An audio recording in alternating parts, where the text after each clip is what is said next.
Hello. So, speakers, okay, we tested everything, so that means it probably won't work right.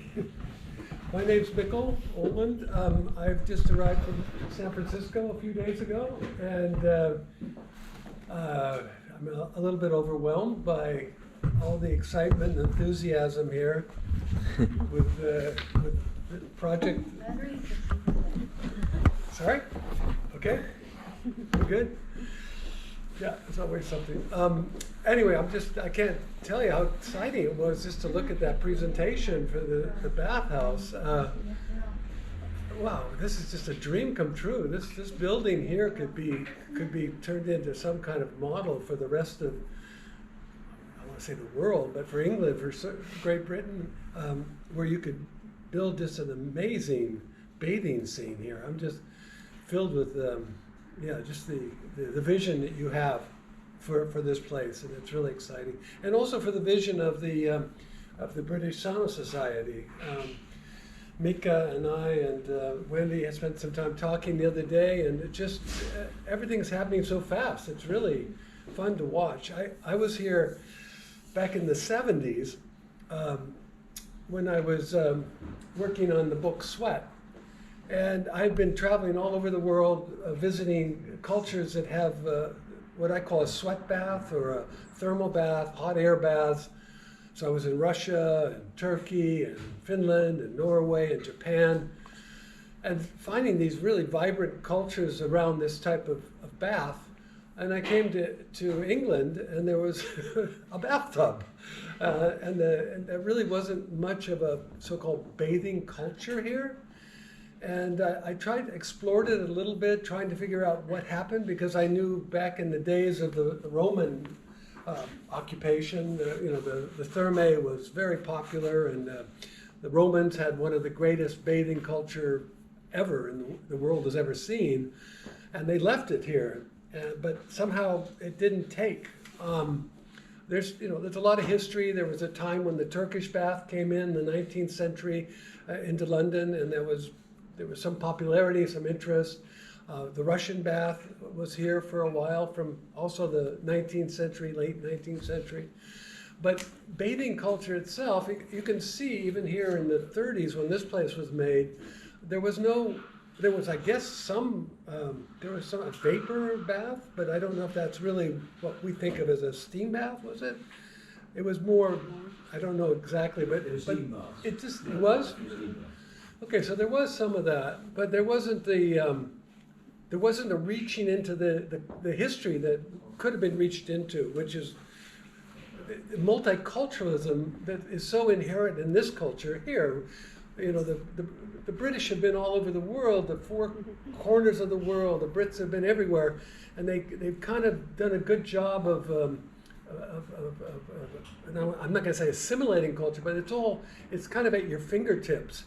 And I can just see this place here being a wonderful focus for say the hammam type of bathing and the Russian style of bathing. Maybe even go into the obviously the Finnish style, the Scandinavian style, the Japanese style.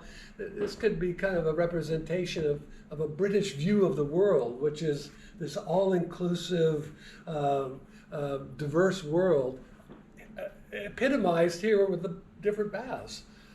Anyway, it just makes my imagination run wild. But that's not why I'm here. I want to just present a little bit of my work and show you a current project, a couple current projects, and just tell you a little bit about what's going on. If you want to go next slide.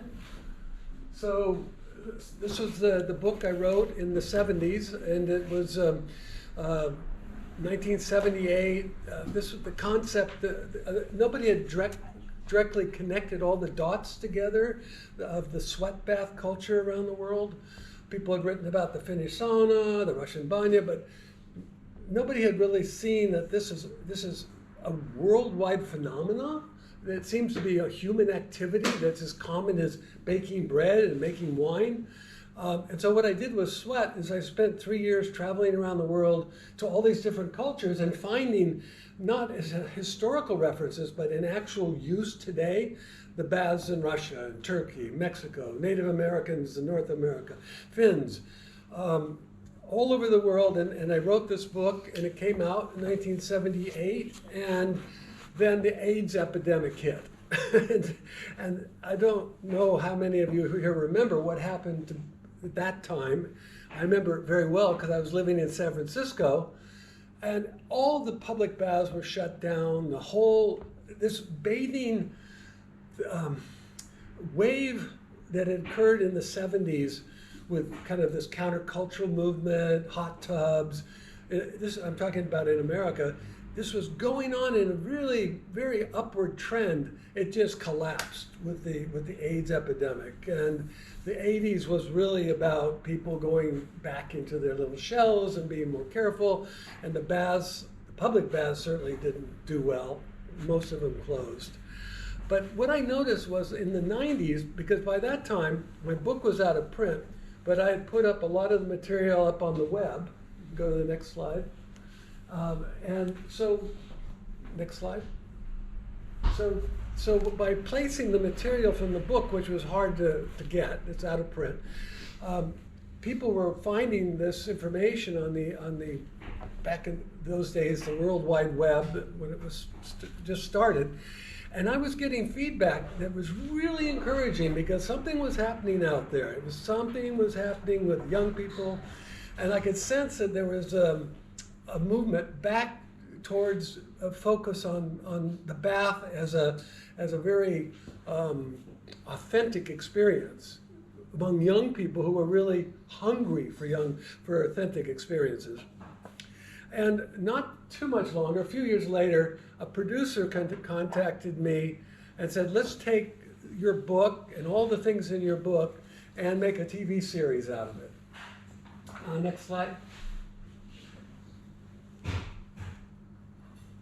So what we did over the last, I guess it's been about 4 years now, something like that. It took a while to get started, but once we started, we went back to all the locations where I had gone as a fairly young man and filmed episodes based on my work from the 70s.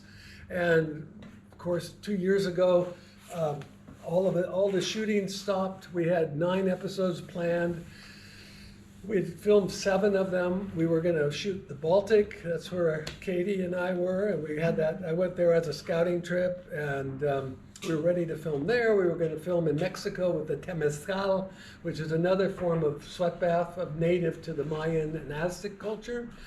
But we had to kill both of those plans because obviously everything shut down, right? No travel, anything. But we had 7 episodes in the can. And so the last 2 years has been spent getting some little more new material and also editing and getting those ready. And just now, a few weeks ago, we have found a distributor. So the episodes that we shot, the 7 episodes, will be available soon. And I can't say exactly where they will be, but they will be on one of the streaming services. So today I want to show you just some kind of short clips. These are rough cuts. They haven't been color corrected. That's why I'm a little careful about, I don't want this to go too public. It's really for you guys mostly. Just to give you a feeling for what we're doing from a couple of the episodes. Show you those clips, and then I want to also show you what I'm doing as kind of an adjunct, a personal project.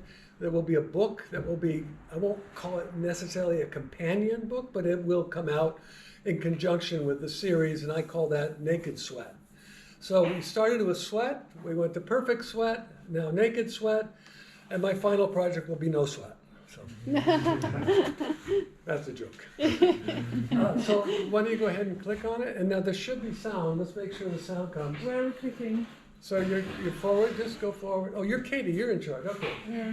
So and now click again, and it should launch the trailer. This is the trailer. And the sound. Good. For thousands of years, humans have harnessed the power of fire and steam to make sweat and heal mind, body, and soul. I'm Mikkel Aaland. In the 1970s, I traveled around the globe, documenting ancient sweat bathing traditions from my book, Sweat. That was then. What's happening now? I've teamed up with local guides in different countries in search of the perfect sweat.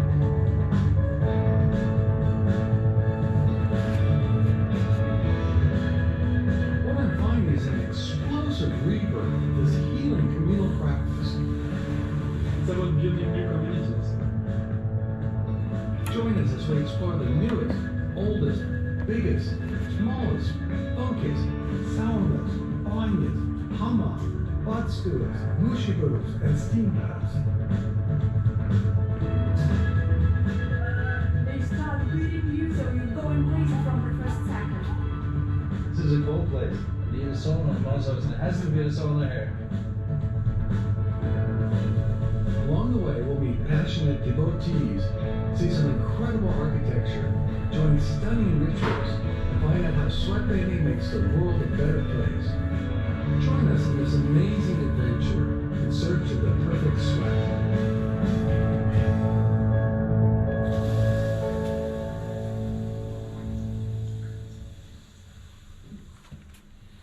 Okay, that should get your interest up. Yeah. All right, so then, now, like I said, I'm going to show some clips. These are rough cuts, but you'll get a sense of what we do. These are just pieces and bits from the different episodes. So this is from the Finnish episode. That was the first episode we filmed. And this is Sampa Sauna. I don't know if anybody here has been to Helsinki and experienced Sampa Sauna.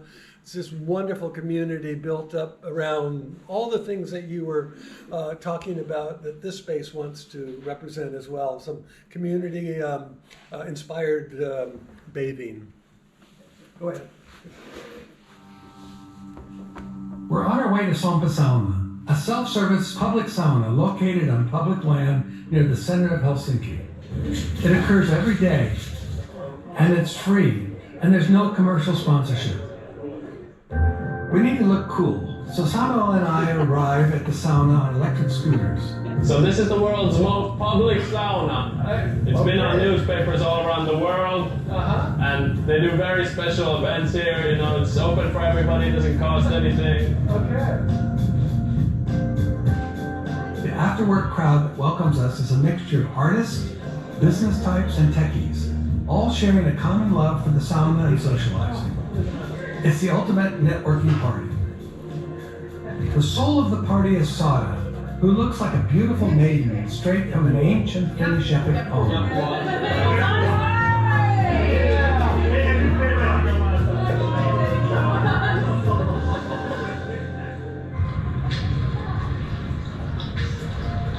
So 43 years ago, there was nothing like this going on in Finland, right? Not that I know. Not that you knew. No, this one I would have been here in a second.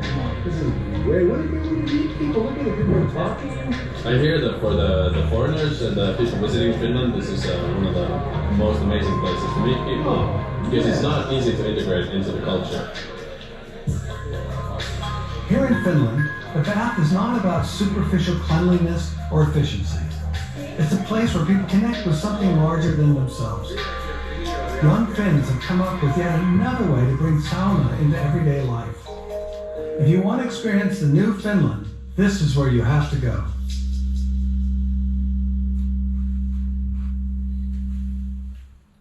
That's one of many scenes from Finland. You can imagine there's a lot more to Finland than just that. So. Good choice. Next one. Okay, this is Aufguss.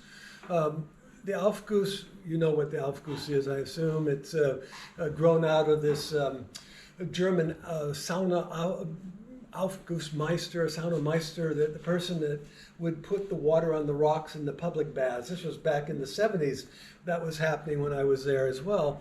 But what happened was that over the years, the sauna meister started to do more than just put water on the rocks. They started to educate people. They would go in and tell people a little bit about the sauna, and they would then maybe add some essential oils to the water, and they started to take on more of a performance role. And then back maybe 10, 12 years ago, there was a gentleman in northern Italy, Arnold Thum, who was training people, men, women, to be sauna meisters, and he realized that the quality of their work was poor, and he wasn't happy at all about the way they were doing their job. So he came with the idea of making a competition among these sauna meisters. And at this place in northern Italy, Cronfor, which if anybody has a chance to go to Cronfor, it's probably my favorite bathing facility maybe in the world. It's just an incredible place. And Arnold Thom is the man behind it. He started having his students compete with each other. And before you knew it, they were coming up with these really very elaborate stories and entertainment that they were adding to their job as a sauna meister. And out of that grew the Aufguss.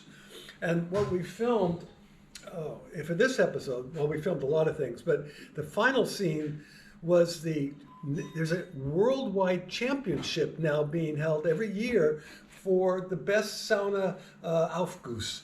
And they have judges that judge these people, and it's become a huge event. And for this little clip, I think this is a clip from my co-host. Every episode I have a co-host, and she's performing not at the championship, but at another bathing facility. So let's go ahead and see this. I can't remember exactly which clip this is. I think it's, yeah. This will be. I'm quite nervous each time, even after 3 years. Ladies and gentlemen, today we guide you at the encounter between classic and modern music. The Elektroviolin, a classic instrument interpreted in a modern way.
We start waving, all being nervous goes away, flies away, and you just concentrate on your Aufguss, so it's beautiful. Are you tired?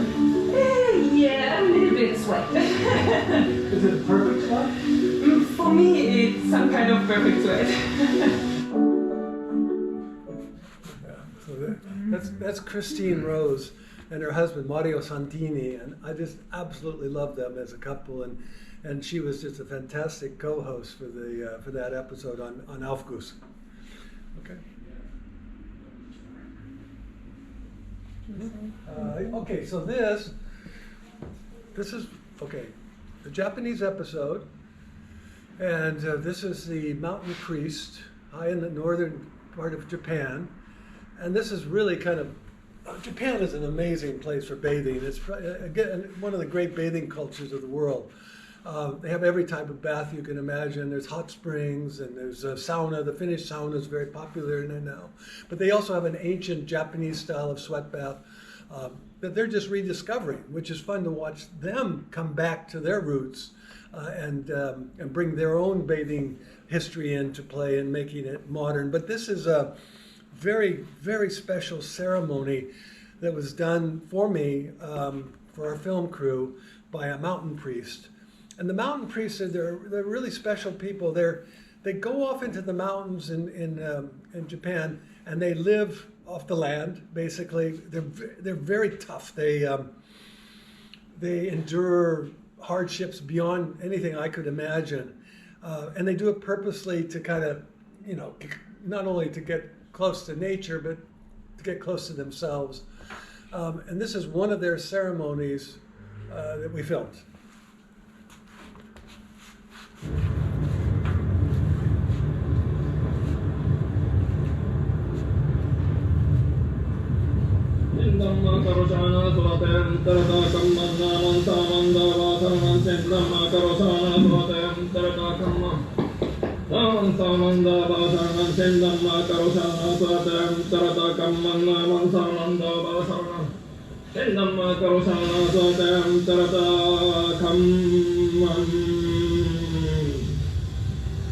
この日本文化の中でこもるっていうのが非常に大事な意味があって、例えば何者かがそこにこもることで聖なるものに生まれ変わったりとか、何日間かなんていうか熟成されるというか、その狭い空間の中でこう時間を得ることでまた別の存在にこう心身をこう作り変えるように。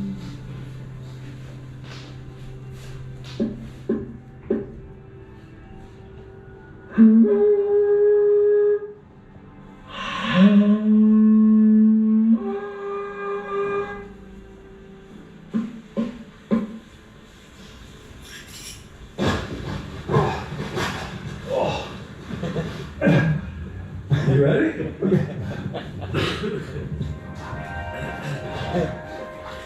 Oh. Oh. Okay.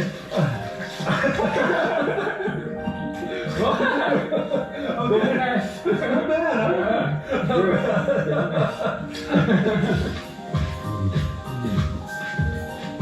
自分がこう手を開いてこう集められるだけ集めてこう自分の中で消化していった時に何か昔の人たちの、自分たちのルーツにあたるような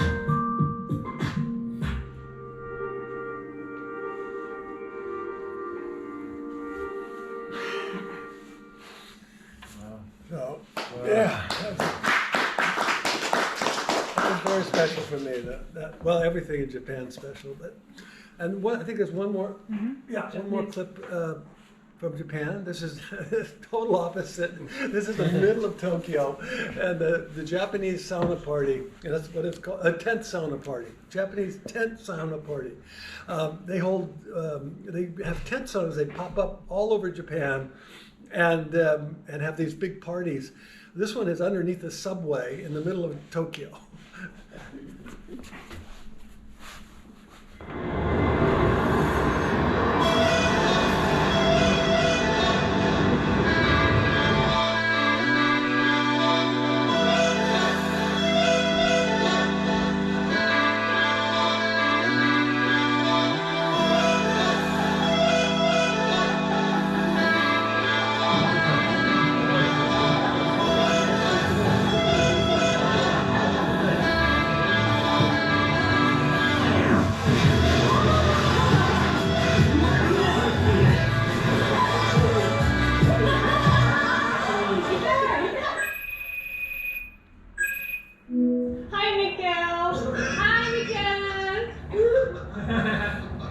So I'm in the middle of Tokyo now. I found an amazing tent sauna.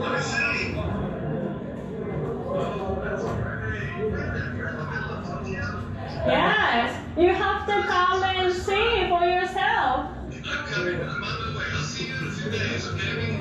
Okay, see you soon. See you soon. Bye. Bye.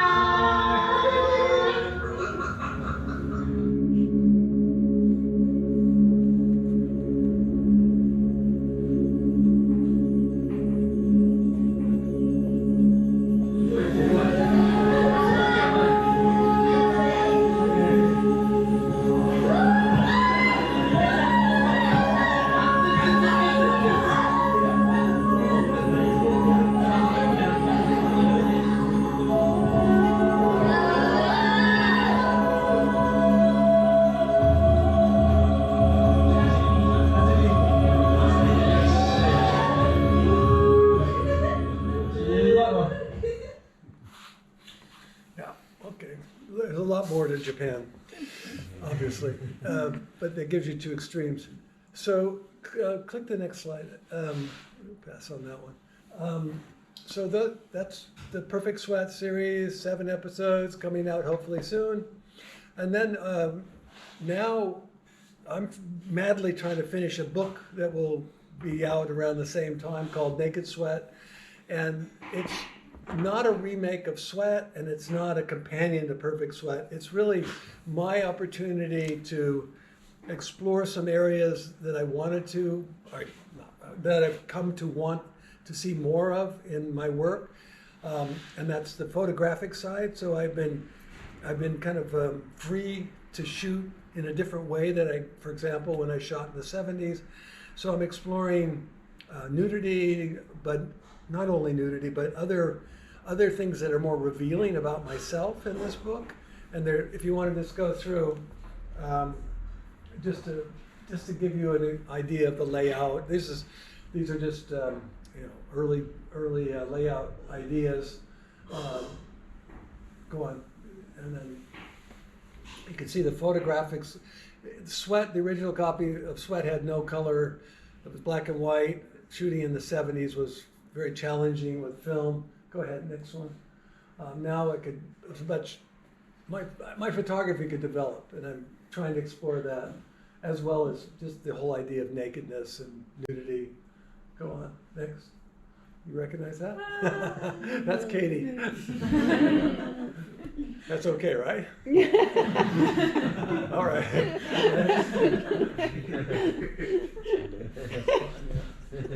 Okay, we'll just go through this. I want to leave some time for discussion. And, yeah.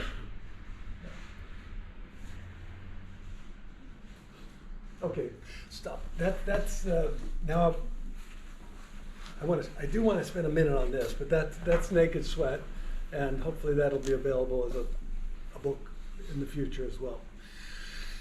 I just want to end with something that, besides, now that I'm really excited about what you're doing with this building, which has really captured my imagination, but I want to say something else that in this region recently has come to my attention, is the Irish sweat houses. And I wrote about Irish sweating in my original sweat book, but I didn't realize at the time that I wrote that book that it was as hugely popular as it was. And recently, this is a BBC article that's talking about this area in northwestern Ireland that straddles both Northern Ireland and Ireland.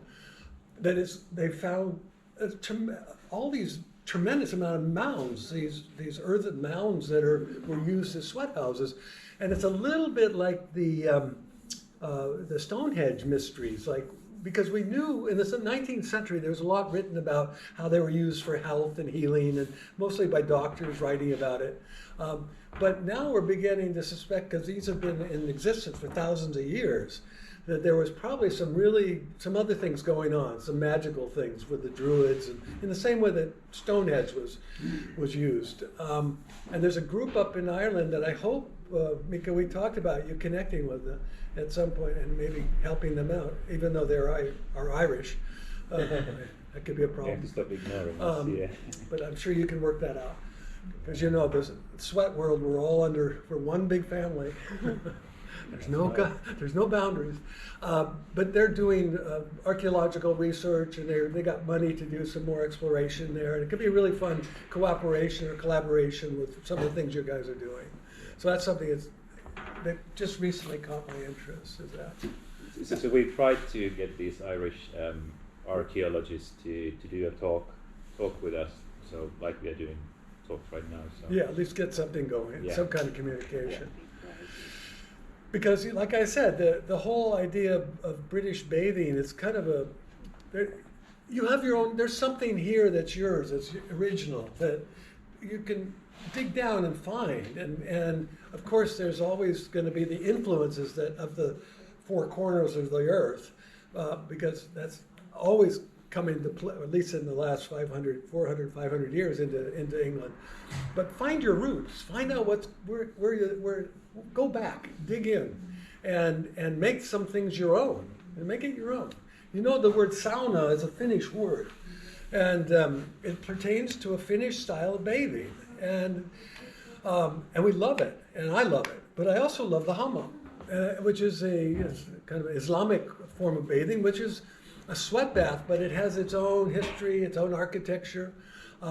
I love the banya, the Russian banya, which has its own history and its own techniques and styles. And if you ever come to North America, you can go to Mexico and find the temazcal, which is a really very ancient Mayan bath, also a sweat bath, isn't it? These are not sauna. Sauna is a Finnish word. And what I've been trying to do ever since I wrote Sweat, I didn't call it sauna, I called it Sweat. And I had a reason for that, because I wanted to honor the sauna. And because the sauna has its uniqueness. And I think by calling everything sauna, you take away from what the Finnish sauna is. So I'm a little, this is something that I've gotten in, not arguments, but it's something that's kind of, I've been working on, like with the Norwegian group that we just started last year. We call it the Norwegian Badstuelag. Badstue, that's the Norwegian name for this sweat bath. Not the sauna, but badstue. So the Norwegians now are discovering their roots and seeing that they've had badstue for thousands of years. And that's unique to them. So anyway, that's just a little bit of my, trying to shake things up. But you're the British Sauna Society, but I hope that you, in the context of that, you also remember that you're much more than sauna. Yeah. Okay? Sorry. We're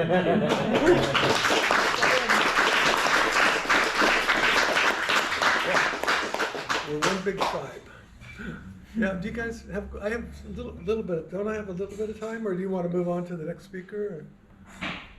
I don't want to go, everybody else has been so good with their time.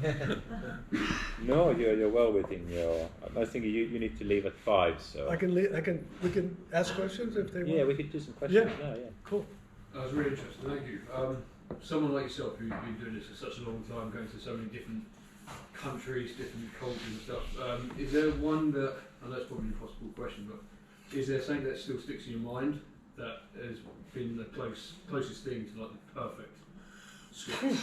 Well, that really does put me on the spot, doesn't it? I'll tell you, I ask everybody, that's part of we're in search of the perfect sweat, that's, So I ask people, what is the perfect sweat? And I get different answers. And the answers are, they're all across the board. Some people talk about the steam, the loela, if you're Finnish, the Russian steam. Everybody has something they kind of focus on, and it has to have this, it has to have that. One of the best answers I ever got was from a Russian woman, and she said, for me, the perfect sweat is when you take the time. When you take time. And I mean, that really stuck, because that can apply to all baths all over the world. It's an attitude of saying, I'm going into this space, I'm going someplace, if you want, sacred, and I'm going to give it the time it deserves. It's not something to be done quick and fast and efficiently. Although I'm not against that either. I'm very much open-minded. Like there's sometimes when you have to do it fast and you don't have any option. But isn't it nice when you go and you don't have to worry about it, and suddenly you realize that you're not in normal time anymore. You've hit something, sweat time, heat time, sauna time, whatever you want to call it. And it's transformative. And that's what I love about the bath itself, is that the minute you go in there, if you're open, if you have some kind of consciousness about what you're doing, awareness of what you're doing, you're leaving the kind of normal world of every day, and you're transforming yourself into something much larger, something universal. And time is completely different at that point. So the perfect sweat is when I hit that place where I realize that I am now out of this normal place that I am before I came in, and I'm transformed, and I come out and I can truly feel like I'm a different person. I go in one way and I come out another way. That's perfect. It doesn't always happen, because to be honest with you, it's just the reality is sometimes you go in and you're too quick and you know it. But there are other times when that happens, and that's perfect. That's perfect. when I come out and I'm in tune. I don't know if you noticed, I wrote an article called Toto no Ta, Power of a Word. Toto no Ta is a phrase that I heard over and over and over again in Japan. And it turned out that word itself actually had something to do with the popularity and the resurgence of the interest in bathing in Japan. One manji artist, he wrote manji's books on sauna. And he started using the word toto no ta. And toto no ta is an old, it's not a new word. In Japan, it's been around for a while. What it literally means is in tune. It's like when a piano's out of tune and then becomes in tune. But people were coming out of the sauna experience in Japan and they didn't have a word to describe that feeling that I'm talking about. And then somebody said, oh, we have a word, toto no ta. But then the people started saying it, and as soon as they said it, they go, that's how I feel, that's how I feel. And by explaining how you feel, words are powerful, by the way. Words have a lot of power. And by coming up with a word that describes the feeling you have, and I can put a word to it now, suddenly people started repeating it over and over again, and then they hear variations on it. Toto no ta. The more relaxed you are, the more in tune you are. The just goes on and on and on and on. And I love that word. And even the sound of it. And I love the impulse behind it, which is find a word that really describes how you feel, and share that word. And then we all go, yes, I get it. We're in tune. Are we in tune now? Yeah.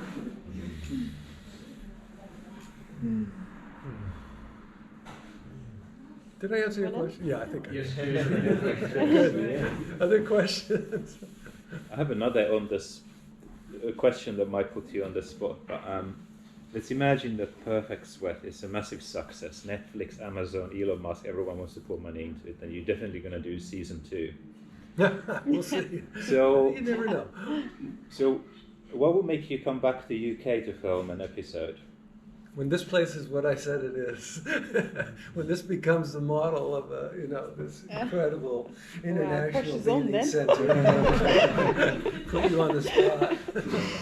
No, I would love it, because you see, one of my dreams, ever since I wrote Sweat in the 70s, I think I say it in the beginning of the book, I say, I have a vision of bathhouses, and I love that word bathhouse, by the way, even though it has some kind of sexual, deviant connotation from the 60s and 70s, but a bathhouse to me is a sacred place. My vision is bathhouses on every corner, just like you have bars on every corner. A bathhouse, a place where people go, and not only are they physically benefiting, but they're socially benefiting. It's a place where people gather, and in a healthy, a very, very healthy, safe way. And it's also a spiritual experience, because not religious, spiritual, in the sense that you go in there and you feel something bigger than yourself, and you connect to something larger, connect to nature. So you have a spiritual, you have a social, and you have a physical benefit. There's almost no other physical human activity does that under one roof. So to have that idea that on every corner, in every block of every city, and in every world, all over the world, people could go there and connect and, toto no ta, become in tune. That's just part of what I just dream of, that day when that happens. And I think we can change the world. I don't think this is anything small. This is not leisure. This is not entertainment. It's not what we think of as in the spa luxury world. This is real fundamental stuff that can change the world when you bring people together in that positive way. So what you're doing is huge. It's one of the most important things I can imagine doing right now, especially now. Yes. Especially now. Yeah. So I'll be back for that. Yay. Mikkel, can I ask about some of your thoughts on the role of the bath attendant? And when we're talking about developing our culture here in the UK, and what we've seen other cultures around the world, because I don't know, it's not really sort of talked about, but there's this sort of host role that seems Post what? Host, like a host of the bath role, or a therapist or something. You know, there's some sort of that seems like really important in all the cultures that are really prevalent. It's not just, it doesn't happen just by the facilities existing. There's sort of people who facilitate the spaces. So I just wondered if you'd, you know. I think that, I mean, we looked, like I said, I mentioned in Germany in the 70s, the bath attendant was the one that made sure, they were like a lifeguard a little bit. You know, okay, this is a public space. There's people that may not have been in the sauna before, or there are people that are, you know, acting up. But the saunameister, at that time was a very straightforward role, which was to make sure nobody got hurt, and by them being in control of putting water on the rocks, because you can really hurt somebody if you put too much water on the rocks. And sometimes you go to these public places and some idiot starts pouring tons of water on the rocks, and it can be dangerous. Well, let's put it this way. The bath itself can be dangerous. I mean, there's a reason why most cultures have a bath spirit. In Russia, the banik, you know, if you screw up, banik is this spirit, you're going to get in trouble. And you screw up by not showing respect, not being careful, all these things. And most cultures have their bath spirits. So the bath attendant is kind of acting in a way like the bath spirit, where they come in and say, okay, this is, you know, be careful here, you know, don't drink, don't do too much.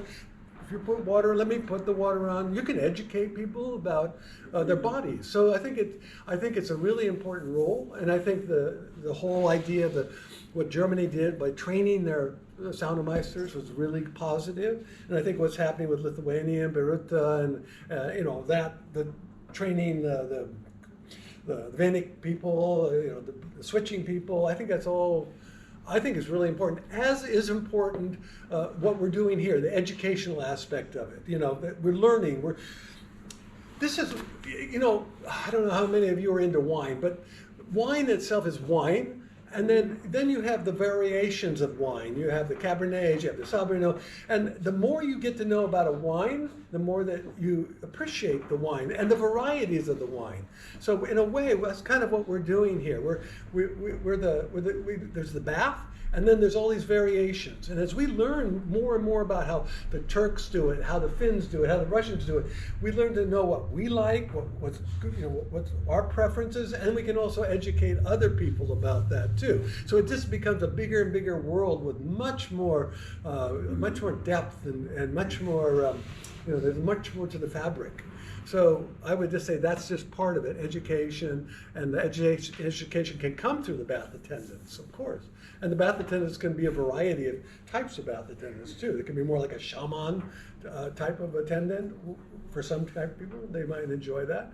Other people, it might be just simply like a lifeguard, just keep me safe. And that's okay. Be open-minded. Yeah, but yes, I agree. It's a good idea. It's a very good idea. And I know in America now there's a group of Russians that are training. They're setting up a school. It's going to be a regular school for Russian style of understanding steam and very very precise information about the body and physiology and how it reacts to heat, so that they become experts. And it's going to be like a program. I think I mentioned it when Anna was talking. Yeah. Onward. Come on. I'm not here all the time. But my website, you saw it, myname.com. You can check that out. You can contact me through that if you have questions. I'm pretty open. I try to respond to most people's questions. Is there any chance the community sauna baths, well, our organisation, could possibly get hold of one of your sold-out books? Oh God! If you can find one, give it to me. I mean, I have 2 copies. 700 on eBay right now. I've seen it go for $3,000. This is a used copy. Yeah, they're used. There it is. You got it. Holy shit! Grab it! You don't have a funny name. Yeah. can sign it for me, please. Yeah. And if you sell it, I get half.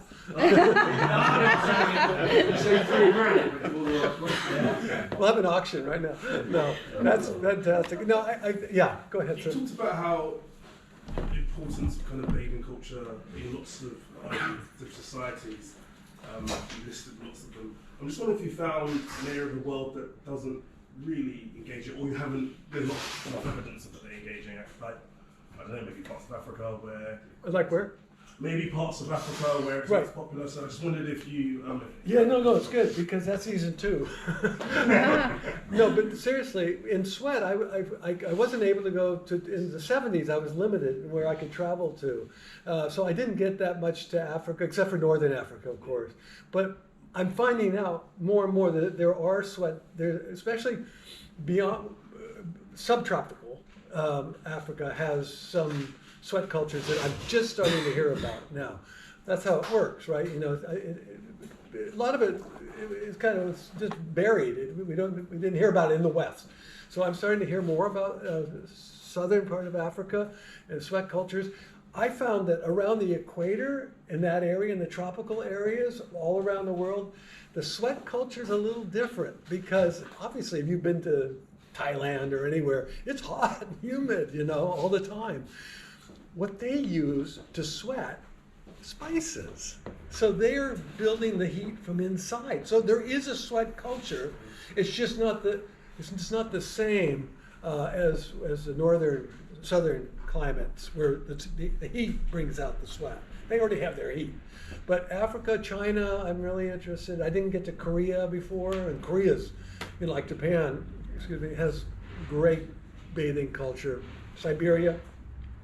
These are areas that are really of interest to me. So yeah, the world's a big place, and there's a lot more to see, a lot more to do, a lot more to check out. Yeah. Obviously, quite a divisive topic in the Sauna Society. But what are your views on infrared? Infrared bathing? You know, fine. Infrared baths. Don't call it infrared sauna.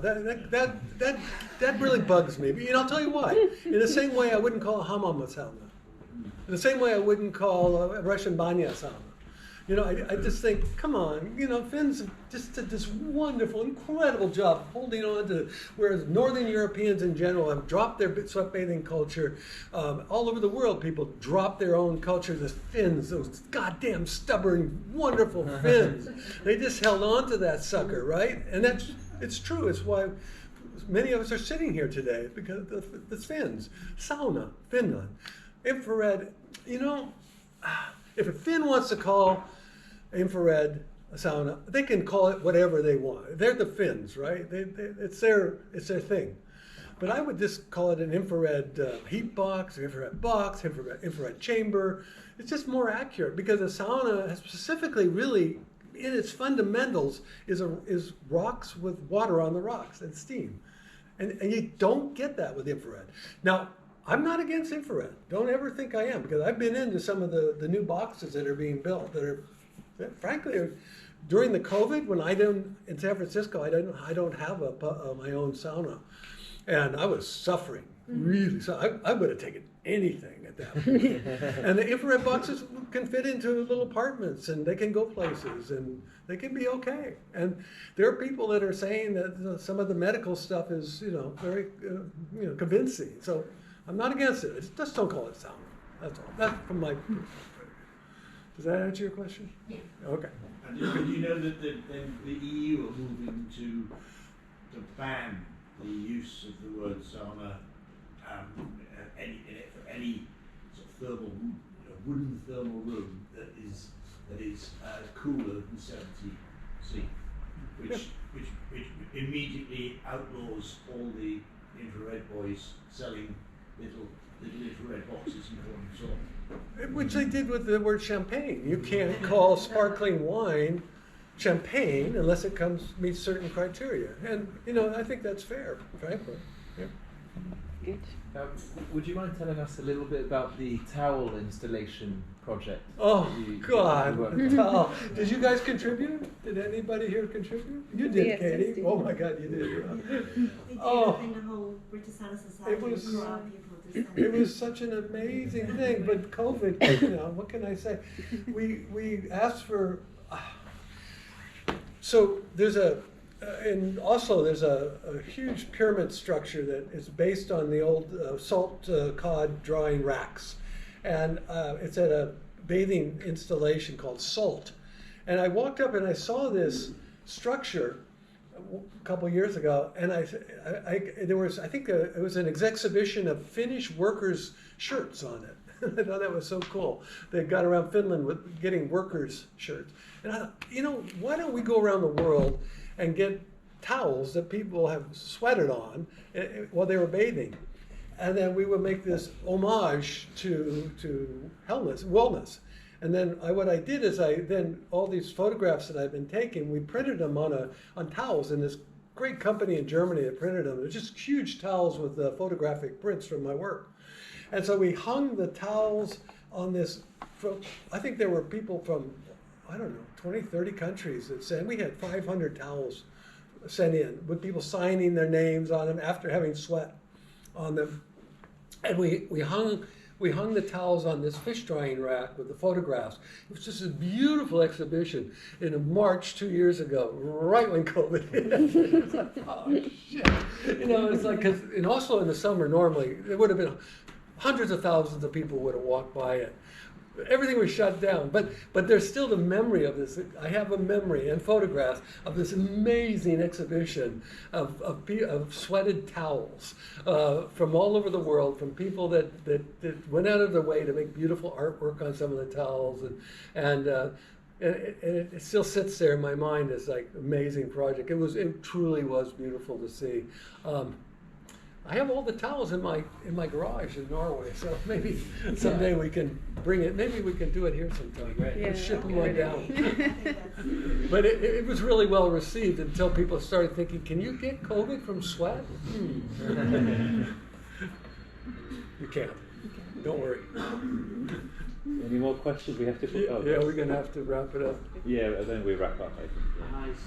In some bathing cultures, you're expected to be quiet in the sauna or the chamber or whatever. And in others, it's a much more social experience and people chat a lot more. I wonder if you've got any sort of observations about that from experiences in different cultures and what your preference is. Yeah. The question is, how to act in the bath. And with respect, that's all I got to say, with respect. If you're with a group of people who want to be quiet, come on.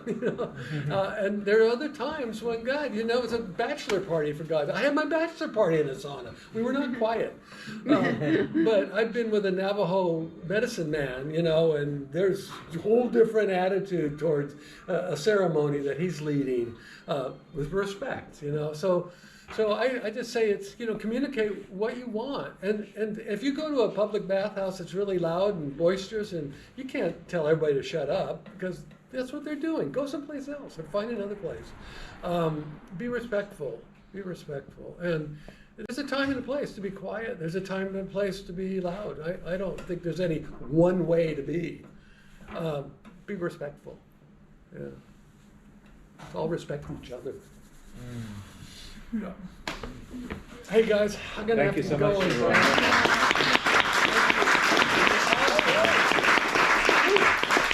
Oh, you guys are so special. Keep up the good work.